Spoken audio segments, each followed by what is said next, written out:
and Rideau Lakes. Well, Speaker, Canadians from coast to coast are feeling the pinch. For years, they've worked hard, made tough choices to save up, but they seem to find themselves falling further behind. They can't even afford to put nutritious food on the table, put gas in their car, or even afford to heat their home. Their hard work isn't paying off under these Liberals, with skyrocketing inflation as a result of their out-of-control spending. And so while these Liberals offer every excuse under the sun, what we're here today to find out from the Prime Minister, from his Finance Minister, will they finally get their out-of-control spending under control so Canadians can afford to live again? The Honourable Deputy Prime Minister. Mr. Speaker, when you don't have the facts to rely on, you lean on false narratives, and that is all we have been hearing today. So let me tell the truth about what's happening in the Canadian economy. Our GDP in the third quarter was 5.4%, higher than the US, the UK, and Japan, and the November numbers show we have now fully recovered the GDP to pre-COVID levels.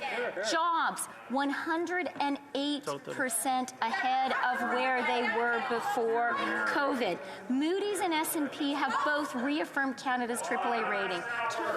The Honourable Member for Leeds, Grenville, Thousand Islands, and Rideau Lakes. Well, we won't let talking points get in the way of an answer from the minister, because we know that inflation is at a 30-year high. We know that housing prices have gone up by 80% under this government, and we know that Canadians can't afford the price at the pump, and we know that they're taking less home every month with the payroll tax increase from this Finance Minister and these Liberals. So they, again, offer all kinds of excuses, and they want to talk about what things cost in other places, but from Victoria, BC to Victoria by the Sea, Prince Edward Island, things are more expensive under these Liberals. So will they finally admit that it's just inflation, apologize to Canadians, and stop the out-of-control spending? The Honourable Deputy Prime Minister. Mr. Speaker, facts are facts. Facts are not a talking point.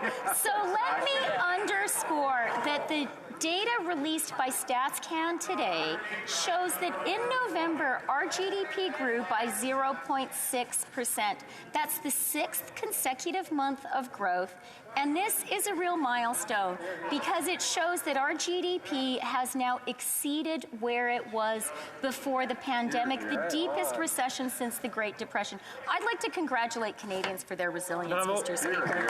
Honourable Member for Leeds, Grenville, Thousand Islands, and Rideau Lakes. Well, while the minister is handing out self-congratulations, I want to let her know that on behalf of Canadians, they can't afford the 80% increase in home prices. They can't afford the 30-year increase in inflation that we've seen under this government as a direct result of their policies. They're spending all this money and they're still underfunding the housing and homelessness supports in Ontario by almost $500 million a year. So the Finance Minister is again offering all kinds of information. I'm sure she won't even get up to answer the question herself, but will they finally just admit that they're overspending and get their out-of-control spending under control for Canadians? The Honourable Deputy Prime Minister. Mr. Speaker, it's really interesting today to hear the Conservatives criticizing government spending, because it was just a few months ago we were on the campaign trail, and they proposed spending in their platform when they finally got around to releasing it in this fiscal year that was higher than what we proposed. They proposed a $168 billion deficit, more than $10 billion above ours. So will the party of flip-flops let Canadians know what they really stand for today? No.